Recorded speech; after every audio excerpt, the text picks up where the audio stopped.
Hello साथियों, आप सबका स्वागत है ठहर क्लासेस में। तो दोस्तों, आज हम जानेंगे डीसी जनरेटर का क्लासिफिकेशन, मतलब कि जो डीसी जनरेटर होता है वह कितने प्रकार के होते हैं, तथा डीसी जनरेटर का वर्गीकरण। दोस्तों, आप सभी को पता ही होगा कि मैंने इसी चैनल पे आपको जो डीसी जनरेटर का बेसिक है उसकी क्लासेस में ले चुका हूँ। तो दोस्तों, आज हम जानते हैं डीसी जनरेटर का वर्गीकरण।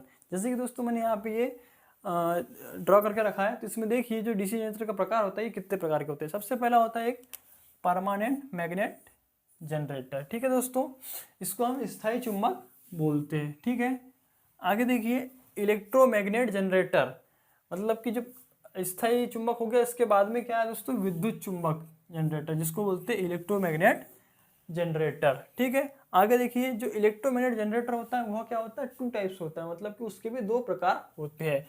जैसे कि एक होता है पृथक उत्तेजित जनरेटर, जिसको बोलते हैं सेपरेटली एक्साइटेड जनरेटर। सेकंड आ जाएगा सेल्फ एक्साइटेड जनरेटर, जिसको बोलते हैं स्व उत्तेजित जनरेटर।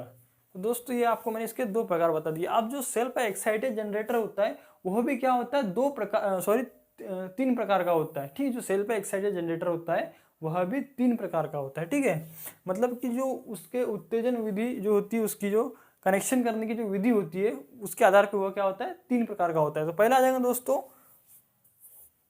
श्रेणी जनरेटर, जिसको हम बोलते हैं सीरीज जनरेटर। सेकंड आ जाएगा संट जनरेटर, जिसको बोलते हैं संट जनरेटर, जिसको समांतर जनरेटर भी बोलते हैं। ठीक है, थर्ड आ जाएगा कंपाउंड जनरेटर, जिसको बोलते हैं मिश्रित जनरेटर, जिसमें क्या होता है कि जो सीरीज वाइंडिंग और संट वाइंडिंग दोनों का उसमें एक साथ कनेक्शन होता है, इसलिए उसको कंपाउंड जनरेटर बोलते हैं। तो दोस्तों आज हम जानेंगे पहला परमानेंट मैग्नेट जनरेटर के बारे में। ठीक है, जैसे कि मैंने यहाँ पे डायग्राम बनाया है, देखिए परमानेंट मैग्नेट का।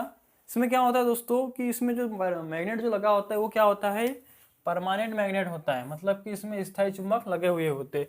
उसके बीच में हम क्या करते हैं, एक आर्मेचर को रखते हैं, जिसको हम क्या करते हैं दोस्तों, प्राइम मूवर की सहायता से, है ना, प्राइम मूवर की सहायता से इसको क्या करते हैं, घुमाते हैं। तो इसमें क्या होता है, जो चुंबकीय बल रेखा जाती है यहाँ पे, ठीक है, आप सभी को पता है, जो एन से एस की ओर जाती है। तो ये चुंबकीय बल रेखाओं का क्या होता है, छेदन होता है, जिसके कारण क्या होता है, इसमें एक ईएमएफ उत्पन्न होता है, जो दोस्तों हम लोड को प्रदान करते हैं। ठीक है, तो ये है परमानेंट मैग्नेट का डायग्राम। अब इसकी हम थ्योरी देख लेते हैं दोस्तों, इसके क्या क्या होता है। तो इस प्रकार के जनरेटर में फील्ड फ्लक्स परमानेंट मैग्नेट के द्वारा उत्पन्न होता है। ठीक है, आपको समझ में आ गया। इसमें क्या लगा हुआ है, स्थायी चुंबक लगा हुआ है, जिसके कारण क्या होगा, जो फ्लक्स होगा परमानेंट मैग्नेट के द्वारा उत्पन्न होगा। ठीक है, सेकंड आ जाएगा परमानेंट मैग्नेट की फील्ड स्ट्रेंथ स्थिरांक होती है, सभी को मालूम है, जो परमानेंट मैग्नेट होता है उसकी क्या होता है, फील्ड स्ट्रेंथ स्थिरांक होती है। तीसरा आ जाएगा आर्मेचर में उत्पन्न ईएमएफ स्पीड के समानुपाती होता है, मतलब कि क्या हो जाएगा, ईएमएफ प्रोपोर्शनल एन। ठीक है दोस्तों, आगे देखिए इसके अब अवगुण होते हैं कुछ। इसकी वोल्टेज नहीं बदली जा सकती। ठीक है, आपको पता है कि जो स्थायी चुंबक होता है उसकी हम क्या कर सकते हैं, वोल्टेज को नहीं बदल सकते। ठीक है, आगे देखिए परमानेंट मैग्नेट को बहुत अधिक शक्तिशाली बनाए रखना असंभव है। ठीक है, आगे देखिए, और परमानेंट मैग्नेट की शक्ति समय के साथ थोड़ी कम होती रहती है।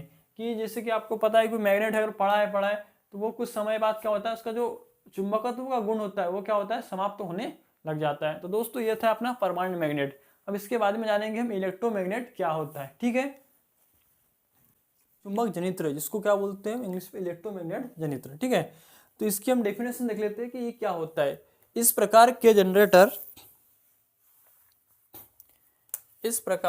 जनरेटर में पोलसू, तो दोस्तों देखेंगे यहाँ पे पोलसू क्या होता है। ये देखो मैंने यहाँ डायग्राम बना के रखा है, ये पोलसू। ठीक है, इसको पोलसू बोलते हैं।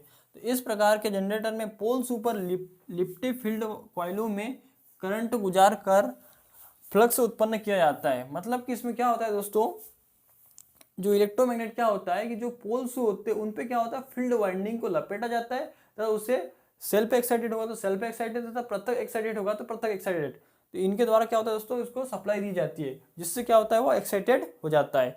जैसे कि आपको पता ही होगा कि जो विद्युत चुंबक होता है वो दो प्रकार के होते हैं।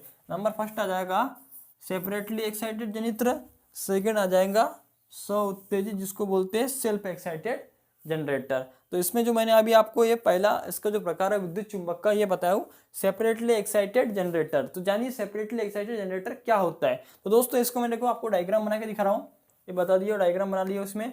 तो जो सेपरेटली एक्साइटेड जनरेटर होता है उसमें जो फील्ड वाइंडिंग होती है, ये देखो दोस्तों, ये फील्ड वाइंडिंग, तो इसको क्या कहते हैं, बाहरी स्रोत, मतलब बाहरी स्रोत जैसे कि डीसी सप्लाई बैटरी के द्वारा क्या होता है, पोल को एक्साइटेड करते हैं, जिसे हम क्या बोलते हैं, सेपरेटली एक्साइटेड जनरेटर बोलते हैं। तो देखो दोस्तों, यह अपना पोल शू है, यह क्या है, आर्मेचर है, तो दोस्तों इसको क्या कह रहा हूं मैं, प्राइम मूवर की सहायता से, प्राइम मूवर की सहायता से इसको क्या कर रहा हूं मैं, मूव करवा रहा हूं, ठीक है। इससे क्या हो रहा है दोस्तों, यहाँ पे जो फ्लक्स निकल रहा है, ठीक है, ये देखिए फ्लक्स, तो इस फ्लक्स का छेदन होता है, जिसके कारण इसमें क्या होता है कि विद्युत वाहक बल उत्पन्न होता है। जैसे कि मैं आपको यहाँ लोड लगाया हूँ, देखिए देख सकते हैं आप, ठीक है। तो यह अपना प्रत्यक्ष उत्तेजित जनरेटर, प्रत्यक्ष उत्तेजित जनरेटर में यही प्रत्यक्ष उत्तेजित और एक होता है सेल्फ एक्साइटेड। तो जो प्रत्यक्ष उत्तेजित जनरेटर होता है दोस्तों, उसकी जो फील्ड वाइंडिंग होती है उसको बाहरी स्रोत डीसी सप्लाई से अपने को एक्साइटेड करना पड़ता है, इसलिए इसको प्रत्यक्ष उत्तेजित या फिर सेपरेटली एक्साइटेड जनरेटर बोलते हैं। देखिए दोस्तों, मैंने यहाँ पे बैटरी लगाया हूँ, ठीक है, तो इसको आप लिख सकते हैं बैटरी, ठीक है, तो आपको समझ में आ गया होगा। अब दोस्तों जो सेपरेटली एक्साइटेड जनरेटर होता है उनकी मैं आपको थ्योरी भी बता देता हूँ कि इसमें मतलब कहाँ यूज होता है तथा उसका उपयोग कहाँ कहाँ किया जाता है। तो देखिए दोस्तों, इस प्रकार के यंत्र में प्रयोग किए जाने वाले फील्ड को उत्तेजित करने के लिए बाहरी डीसी स्रोत की आवश्यकता होती है, जैसे कि मैंने आपको अभी यहाँ पे बताया, ठीक है दोस्तों। आगे देखिए, इसमें उत्तेजक वोल्टेज का मान उत्पादित वोल्टेज के मान से कम होता है, ठीक है। आगे देखिए, प्रत्यक्ष उत्तेजित जनरेटर बिना अवशिष्ट चुंबकत्व के विद्युत वाहक बल पैदा कर सकता है। दोस्तों ये क्वेश्चन आता है कई बार एग्जाम में, वह कौन सा जनरेटर है जिसमें अवशिष्ट चुंबकत्व की आवश्यकता नहीं होती, तो उसमें आ जाएगा सेपरेटली एक्साइटेड जनरेटर, जिसको प्रत्यक्ष उत्तेजित जनरेटर कहते हैं, ठीक है। नेक्स्ट देखिए, जहां कम वोल्टेज तथा उच्च धारा की आवश्यकता हो तथा क्षेत्र को नियंत्रित करना पड़ता हो, वहां इस प्रकार के जनरेटर की आवश्यकता होती है, ठीक है दोस्तों। आगे देखिए इसका उपयोग, तो इसका मेन उपयोग किया जाता है दोस्तों विद्युत लेपन में,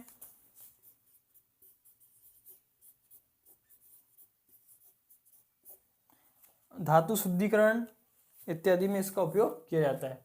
दोस्तों आगे देखेंगे सेल्फ एक्साइटेड जनरेटर।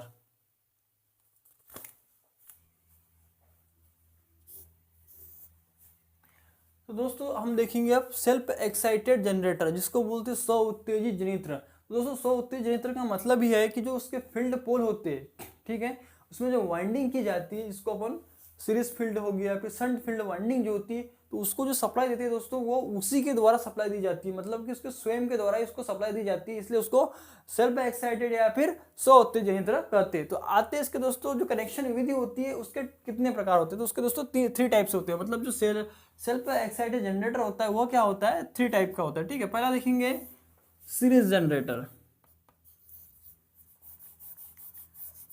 तो दोस्तों पहला देखेंगे सीरीज जनरेटर, ठीक है, जिसको हम श्रेणी बोलते हैं,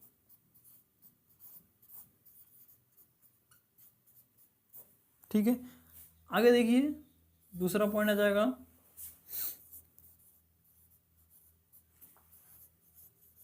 शंट जनरेटर, जिसको शंट जनरेटर या फिर समांतर जनरेटर भी बोलते हैं। तीसरा आ जाएगा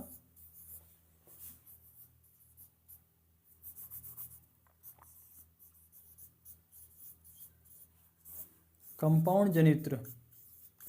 दोस्तों मैं आपको इसकी थ्योरी पढ़ के बता रहा हूँ, जो सेल्फ एक्साइटेड जनरेटर होता है वो मेनली आपको क्या होता है पूरा समझ में आ जाएगा। तो दोस्तों इसको जानते हैं, इस प्रकार के जनरेटर में फील्ड पोलों को उत्तेजित करने के लिए बाह्य विद्युत स्रोत की आवश्यकता नहीं होती। पहली बात तो इसमें क्या होता है, जो सेपरेटली एक्साइटेड जनरेटर होता है उसकी जो फील्ड वाइंडिंग होती है उसको एक्साइटेड करने के लिए मतलब बाहरी स्रोत डीसी सप्लाई की आवश्यकता नहीं होती। दोस्तों आगे देखिए, क्योंकि फील्ड वाइंडिंग के अतिरिक्त पोलों में भी कुछ रेसिडुअल मैग्नेटिज्म होता है, ठीक है। जब आर्मेचर पोलो के प्रभाव में घूमता है तो रेसिडुअल मैग्नेटिज्म के कारण आर्मेचर वाइंडिंग में कुछ ईएमएफ उत्पन्न हो जाता है।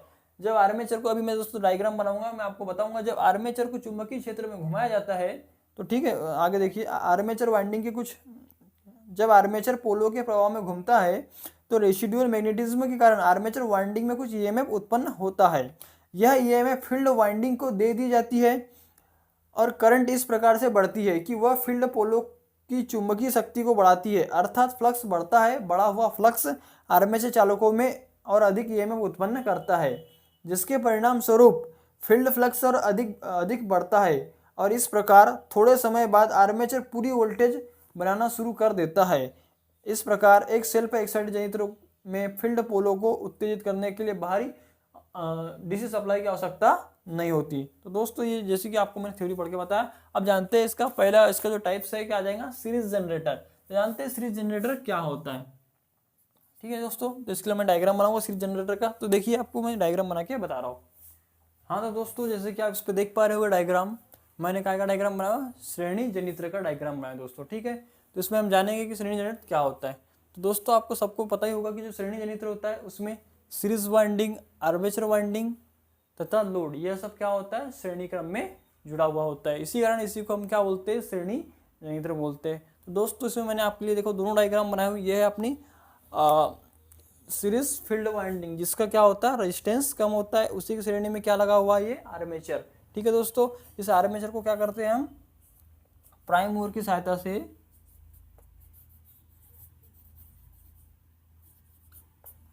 इसको क्या करते हैं, हम घुमाते हैं। इस देखिए इस डायग्राम में आपको समझ में आ जाएगा। ये हमारे क्या है, पोल्स लगे हुए, उसके ऊपर में क्या है, ये RSH मतलब कि सीरीज फील्ड वाइंडिंग को लपेट दिया। ठीक है दोस्तों, इसके देखिए कनेक्शन ये ऐसा हो रहा है, जो क्या है आर्मेचर के ये सीरीज में है और सीरीज में ही क्या लगा हुआ है, ये लोड लगा हुआ है दोस्तों।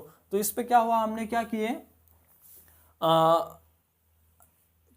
जो अपनी सीरीज फील्ड वाइंडिंग है इसको क्या कर दिया, इसको हमने लपेट दिए। ठीक है, लपेटने के बाद में क्या होता है कि इसको हम हमेशा लोड पे स्टार्ट करते हैं। मतलब जो सीरीज जनरेटर होता है उसको हमेशा लोड पे स्टार्ट किया जाता है। क्यों किया जाता है, क्योंकि उसी लोड पे स्टार्ट करने से ही दोस्तों इसमें क्या होगा, ये परिपथ पूर्ण होगा।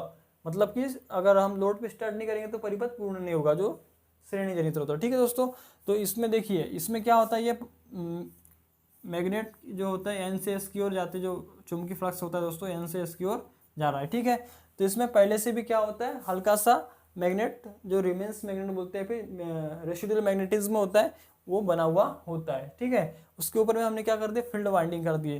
तो जो पहले छोटा सा हल्का सा जो मैग्नेट बना होता है उसके कारण क्या होता है, जो फील्ड वाइंडिंग होती है। ठीक है दोस्तों, ये जो आर्मेचर वाइंडिंग है, आर्मेचर वाइंडिंग, जब आर्मेचर को हम प्राइम मूवर की सहायता से इसको घुमाते हैं तो इस फील्ड वाइंडिंग को जो आर्मेचर वाइंडिंग का ईएमएफ उत्पन्न होता है उसे वो जो क्या करता है, इस फील्ड वाइंडिंग को दे दिया जाता है, जिसके कारण क्या होता है, यह थोड़ी देर बाद पूर्णतः एक्साइटेड हो जाता है दोस्तों। ठीक है, तो देखिए आपको ये समझ में आ गया होगा दोस्तों। देखिए इसमें क्या होता है, ये सीरीज जनरेटर है, इसीलिए इसमें क्या होता है, करंट का मान सीरीज लोड करंट तथा सीरीज फील्ड करंट तथा आर्मेचर करंट तीनों क्या होती है, समान होती है। ठीक है दोस्तों, इसमें जनरेटेड ईएमएफ, जैसे कि इसमें जो उत्पन्न होएगा ईएमएफ, उसका जो फार्मूला होता है, देखिए VT प्लस के आई इसमें से क्या हो जाएगा, बाहर निकल जाएगा, RA प्लस के RAC हो जाएगा दोस्तों। ठीक है, ये फार्मूला इंपॉर्टेंट है, इसके बेस पे जो क्वेश्चन आएंगे वो इसका इसी से निकलेगा दोस्तों। तो दोस्तों इसमें जो मेन पॉइंट थ्योरी के रूप में वो भी मैं आपको पढ़ के सुना देता हूँ दोस्तों। तो देखिएगा,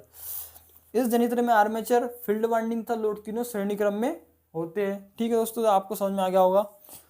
आगे, इस जनित्र को बिना लोड के नहीं चलाना चाहिए, क्योंकि ऐसी अवस्था में खुला परिपथ हो जाने के कारण, अभी मैंने आपको बताया कि यह हम इसे बिना लोड पे नहीं चला सकते क्योंकि परिपथ पूर्ण नहीं हो पाएगा। तो देखिए, इस जनित्र को बिना लोड के नहीं चलाना चाहिए क्योंकि ऐसी अवस्था में खुला परिपथ हो जाने के कारण प्राप्त विद्युत वाहक बल या धारा का मान शून्य हो जाएगा। ठीक है, आगे देखिए, इस जनित्र को फील्ड वाइंडिंग, इस जनित्र की जो होती है दोस्तों फील्ड वाइंडिंग, क्या होता है, यह मोटे तार तथा कम टर्न की होती है, जिसके कारण इसका जो रेजिस्टेंस होता है वो क्या होता है, कम होता है,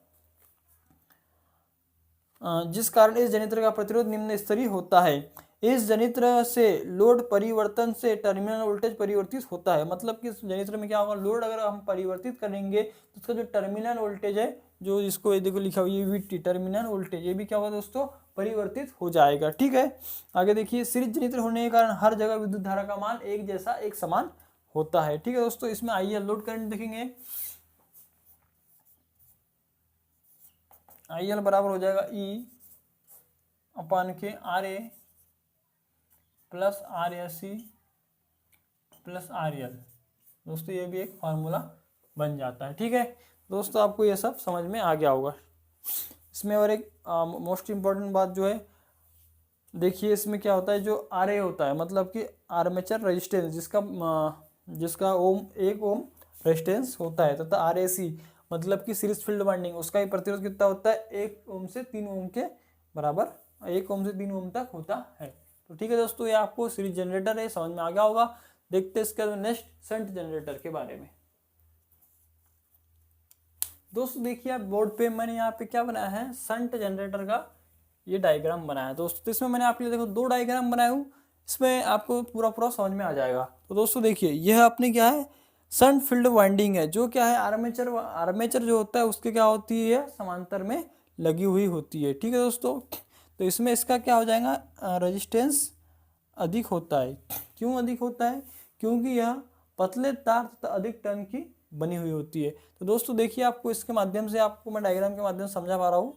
तो इसमें देखिए दोस्तों ये क्या अपने पोल है, इसके ऊपर में शंट फील्ड वाइंडिंग को लपेटा गया है। ठीक है, आगे देखिए तो दोस्तों यहाँ पे आपको दिख रहा होगा जो शंट फील्ड वाइंडिंग होती है उसको हम E1 तो E2 से दर्शाती है, और जो सीरीज फील्ड वाइंडिंग होती है दोस्तों उसको हम D1 तथा D2 से दर्शाते हैं, और जो आर्मेचर वाइंडिंग होती है उसको A1 तथा A2 के जो सिरे होते हैं उसको A1 और A2 से दर्शाते हैं। ठीक है दोस्तों, तो इसमें देखिए आपको दिख रहा होगा, तो जब जो शंट जनरेटर होता है दोस्तों उसको कभी भी लोड पे स्टार्ट नहीं किया जाता है, क्योंकि अगर हम लोड पे स्टार्ट कर देंगे उसे तो जो अपना करंट वोल्टेज है वो दोस्तों डायरेक्ट क्या हो जाएगा, लोड पे से मतलब लोड में से बहना चालू हो जाएगा, जिस कारण जो फिर फ्लक्स है वो क्या होगा, ये पूर्णतः मतलब कि पूर्णतः एक्साइटेड नहीं होगा, जिसके कारण हमें प्रॉपर वोल्टेज नहीं मिल पाएगा। इसीलिए इसको जब भी हम स्टार्ट करते हैं तो इसको बिना लोड के स्टार्ट किया जाता है। तो दोस्तों इसको हम क्या बोलते हैं, शंट जनरेटर बोलते हैं। दोस्तों जानते हैं इसके हम थ्योरी के बारे में। तो देखिए दोस्तों बोर्ड की ओर, इसमें फील्ड वाइंडिंग आर्मेचर के समांतर क्रम में संयोजित होती है, जैसे कि आपको मैंने अभी बताया डायग्राम में, दोनों डायग्राम में दिखाया दोस्तों। यह जो शंट फील्ड वाइंडिंग जो होती है आर्मेचर के समांतर क्रम में संयोजित होती है। शंट फील्ड जनरेटर को लोड से संयोजित करके चालू नहीं करना चाहिए, क्योंकि इस अवस्था में प्रेरित विद्युत धारा का प्रवाह मुख्य रूप से लोड की ओर होने लगेगा और फील्ड वाइंडिंग को नहीं मिल पाता। फलस्वरूप फील्ड वाइंडिंग पूरा चुंबक क्षेत्र स्थापित नहीं कर पाती और प्राप्त विद्युत वाहक बल का मान कम होता है। ठीक है दोस्तों, आगे देखते हैं। इस जनरेटर की फील्ड वाइंडिंग पतले तार और अधिक टर्न की होती है, जैसे कि मैंने यहाँ पे लिख के रखा था, आपको अभी बताया था। ठीक है, तथा इसका उपयोग, तो दोस्तों इसका उपयोग centrifugal pump, electroplating, welding exciter, lifting machine, तो लिफ्टिंग लोड तथा वोल्टेज, स्थिर वोल्टेज तथा दोस्तों इसका स्पेशली बैटरी चार्जिंग में किया जाता है। जो शंट जनरेटर होता है उसका स्पेशली मतलब उपयोग क्या होता है, बैटरी चार्जिंग में किया जाता है। यदि डीसी शंट जनरेटर का अवशिष्ट चुंबकत्व समाप्त हो जाए तो उसे पुनः प्राप्त करने के लिए शंट फील्ड को कुछ मिनट के लिए बैटरी से संयोजित करना पड़ता है। जैसे कि दोस्तों अगर बहुत दिन जनरेटर बंद है तो जो अपना पोल होता है उसमें क्या होता है, अवशिष्ट चुंबकत्व होता है, अगर वो समाप्त हो जाता है तो उसको क्या करना पड़ता है, 9 वोल्ट की बैटरी या फिर 12 वोल्ट की जो बैटरी होती है दोस्तों, उससे क्या करना पड़ता है, अपने को जोड़ देना होता है, जिससे क्या होता है उसमें अवशिष्ट चुंबकत्व आ जाता है, जिसको हम क्या बोलते हैं, फील्ड फ्लैशिंग बोलते हैं दोस्तों ये आपको आज समझ में आया होगा। आज दोस्तों मैंने बताया परमानेंट मैग्नेट, इलेक्ट्रोमैग्नेट तथा जो इलेक्ट्रोमैग्नेट होते हैं दोस्तों उसमें क्या होता है, सेल्फ एक्साइटेड होता है तथा सेपरेटली एक्साइटेड होता है। जो सेल्फ एक्साइटेड होता है दोस्तों वो क्या होता है, 3 प्रकार का होता है, सीरीज जनरेटर तथा शंट जनरेटर, और तीसरा क्या हो जाएगा, कंपाउंड जनरेटर। तो दोस्तों इसके नेक्स्ट वीडियो में हम कंपाउंड जनरेटर को पढ़ेंगे। तो दोस्तों आज आपको क्लियर हो गया होगा परमानेंट मैग्नेट, सेपरेटली एक्साइटेड तथा सेल्फ एक्साइटेड। सेल्फ एक्साइटेड में दोस्तों जैसे कि मैंने आपको बताया सेपरेटली एक्साइटेड में सीरीज जनरेटर, जिसमें क्या होता है, सीरीज वाइंडिंग तथा आर्मेचर वाइंडिंग तथा लोड तीनों ही क्या होता है, श्रेणी क्रम में जुड़े होते हैं। समांतर, और जो अपना दोस्तों शंट जनरेटर जिसको समांतर जनरेटर भी बोलते हैं, उसमें क्या होता है, जो शंट फील्ड वाइंडिंग होती है वो क्या होती है, आर्मेचर के समांतर में जुड़ी हुई होती है दोस्तों। ठीक है दोस्तों, ये बहुत ही इंपॉर्टेंट मतलब आपको मैंने इसमें से बताया दोस्तों, तो जानेंगे अगले क्लास में।